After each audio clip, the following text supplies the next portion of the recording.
Hello, Katden lovers and Katden followers. Another updates kung saan si Mr. Alden Richards at Catherine Bernardo ay binuking ng ilan sa kanilang mga kaibigan. At totoo nga bang sabay na ginawa ito at sinadya ni ng Katden? But before that, if you haven't subscribed yet to my YouTube channel, please don't forget to like, share, and subscribe at i-hit mo na rin ang notification bell for more showbiz updates. Bago tayo of course magpatuloy sa ating updates for today's video, nais kong pasalamatan kayo for always watching and trusting this channel. Thank you so much sa palagian ninyong panonood at pagsubaybay. At ngayong araw, pag-usapan natin ito dahil isa sa mga PBB housemate na pag-usapan po patungkol si Catherine at si Alden Richards. At ito po yun, panoorin natin. I work out with Kuya Alden. Oh yeah, same gym? Yeah. But they don't call him Alden. What do they call him? RJ? That's his real name. Yeah, Ate Kat also goes to the same gym. Ate Maha. A lot of us. Dami niyo pala doon. Yeah. CrossFit na. Ang video clip na inyo pong napanood ay galing po yan sa PBB Season 7, no, if I'm not mistaken. And that is the collaboration of ABS-CBN and GMA7. At dito po si AC Bonifacio, isa sa mga PBB housemate, na nagsabi po dito, sinabi niya na si Catherine at si Alden Richards ay madalas nga po talagang magkasama, lalo na po sa kanilang, kasi parang gym buddy sila. At sinabi rin dito ni Miss AC Bonifacio na exclusively si ito pong si Miss Catherine Bernardo, talagang tisoy ang tawag. Samantalang iba, ang tawag sa kanya ay RJ, o kaya naman po, ang tawag sa kanya ay Alden. So iba-iba. So sinasabi dito exclusive daw talaga yung tisoy para sa pamilya ni Miss Catherine Bernardo.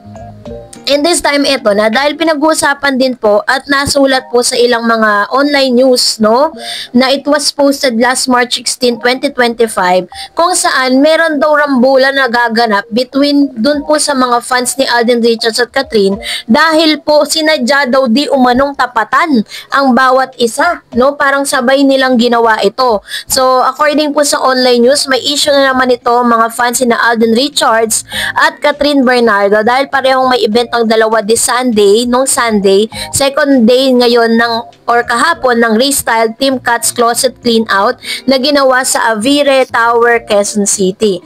Nung Sunday, sa isang event ni Alden na parang fun run, wala siyang clue sa kanyang post kung anong mangyayari. Iniisip na lang ng kanyang fans sa fun run ito dahil nasa running era siya ngayon. Dahil dito, may mga nag-akusa sa kanya na sinasabayan daw di umano ang event ni Catherine. Sagot naman ng fans ni Alden, magkaibang event ng dalawa. Wag na raw gawa ng issue at baka online worldwide na naman mauwi. Totoo naman mga runner ang magkakasama ni Alden sa kanyang event na tinatawag niyang Something Big. Ngayon na rin ang announcement. Ibang-iba ang event ni Catherine na nagbebenta ng pre-love clothes na pwedeng i-restyle. Mura mga damit at binibenta ni Catherine, prices starts at 50 pesos. So, ganun yung usap-usapan ngayon. Kasi, parang sinabi, pinagsabay daw yung event. Pero, syempre, pinagtanggol naman siya ng ilang mga netizen na parang magkaiba naman sila ng event. Si Miss Catherine ay para sa mga damit, samantalang si Mr. Alden naman po isa usaping pagtakbo, no? And alam niyo po, nagtataka lang ako bakit pilit po silang pinagka-clash sa social media. Samantalang kung tutuusin, wala naman po talaga silang war. Wala naman po silang parang hindi naman sila dapat pagtapatin. Magkaiba naman po ang yung mga fandom ni Catherine, magkaiba sila. Pero meron lang silang pagkakatulad, which is yung Katden, 'di ba? And I think hindi naging problema sa mga Katden fans na sabay silang nagkaroon ng event. Dahil nakita naman natin na may sumuporta kay Alden, may sumuporta rin kay Catherine. So yun po yan. At the same time, is hindi ko rin maintindihan sa mga online news na ito, yung mga nagsusulat, na lagi po nilang binibigyan ng issue lahat ng ginagawa ni Catherine at Alden Richards. Lalo na kay Alden, kawawa naman si Alden Richards. Lagi na lang po siyang parang siya yung tampulan, na parang puro negatibong balita, tapos inuugnay pa kay Catherine. Kaya nga talagang nandito po ang channel na ito para po i-clear out yung mga bagay na ito na dapat talaga, hindi na po talaga to hindi ganito yung laman ng news. Dapat puro positive lang, 'di ba? We have to be happy because Alden Richards, meron siyang sariling ginagawa, ganun din naman si Catherine, 'di ba? Hindi sila natitenga. Nang ibig sabihin lang niyan, taliwas dun sa sinasabi nitong si Miss Christy Fermi na laos na raw si Alden kasi ang dami niyang ganap sa buhay. Ang dami niya pong mga commercial loads and ang dami niya rin pong mga endorsement. Ganun din si Catherine. Kung saan naglabas na siya ng panibago niyang yung kanyang pictures no ng kanyang jewelry line na ini-endorso.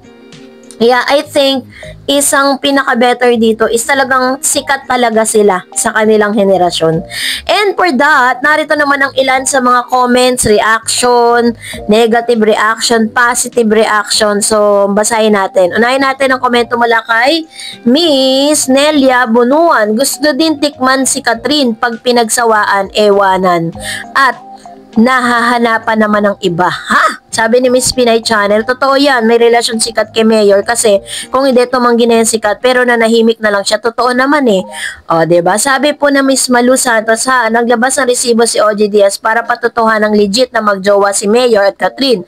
May pinakitang couple cup na suot nila pero magkahiwalay ng litrato. Sa dinabi-dabi ng ganong klase style ng cup, hindi maaaring sila lang magkakaroon ng ganoong cup at dapat yun talagang magkasama sila na suot ang parehong cup para masabing couple cup. Sige, hanap pa more, OG. True naman yan. Sabi ni Miss Amelia, kay Idol Alden pa rin kasi sila bagay ni Kat. Pareho na silang mayaman. Ngayon, saka mabait silang dalawa, hindi makikita sa kanila mga kasimangot sa mga tao. Totoo naman. Sabi ni Miss Aida Bakatan, Katniel pa rin hanggang dulo. So, let's respetuhin natin yan ha, kasi yan ang gusto po nila eh. Kasi ganun din naman, respetuhin din naman nila tayo. Sabi ni Glorioso, alam nyo, wag nyong guluhin ang utak nyo. Walang Daniel, walang Mayor, only Alden for Catherine. Mark my words sa akin. O, diba? Yan talagang paniniwala ni Ma'am Shi. Tama yan. Paglaban natin yan. Hanggat hindi nagsasalita ang taong involved, talagang mananatili pa rin tayong Kat din. And sabi ni Mr. Joel Lopez, pag pinili ni Kat si Alcala, wala ng Kat din. Sayang lang yung paghanga ng mga tao sa kanila kasi kahit na makamovie sila, wala nang gana yung mga netizen. Pero ako Kat din pa rin kasi nararamdaman ko na sila na talaga. Sabi ni Miss Josephine, kahit pakasal pa sila, pwede pa daw meron rin mag-iwalay. Di naman security ang kasal ngayon. Which is true, 'di ba? Kahit po kasal ng isang tao, lalo na po ngayon sa panahon ngayon, hindi pa rin talaga pwedeng sabihin na na forever kayo not unless talagang ewan na lang. 'Yun po yung sinasabi dito ni Miss Josephine, 'di ba? Tama po yung sinasabi niya na minsan nga magkasal na nga pero still dumadating pa rin talaga sa punto. Dumadating pa rin talaga sa punto na yun nga, parang kailangan mo pang kailangan mong alagaan, no, i-work out yung iyong relationship. Sabi ni Miss Norina Gonzalez, remember, pag walang resibo, fake news. Ganon kasimple, wag nating stress sa mga sarili, matalino si Catherine. Alam niya ng tama, wag 1 year na si Kat din sa birthday niya, si Alden lang ang nasa house blessing at birthday niya, walang Alcala. Ayan, salamat po Ma'am Shi sa inyo pong komento.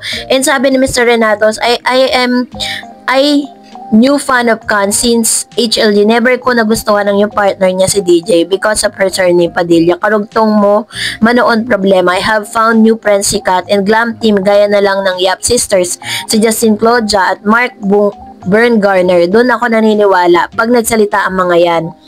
100% time reliable mga yun. So, OG, hula-hula lang yung chamba-chamba ganun. Sa 10 sinabi ni OG, 2 po ang, or 12 doon mali.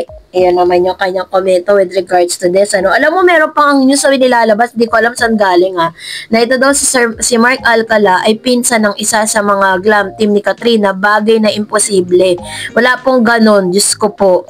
Mai-connect lang talaga yung mga glam team, no? Mai-connect lang talaga nitong mga vloggers na to. Yung ibang vloggers na talagang may connection kaya nagkita, No, yun po yung sinasabi ng ilan eh. Pero yun nga, hindi natin na mapaniwalaan yun.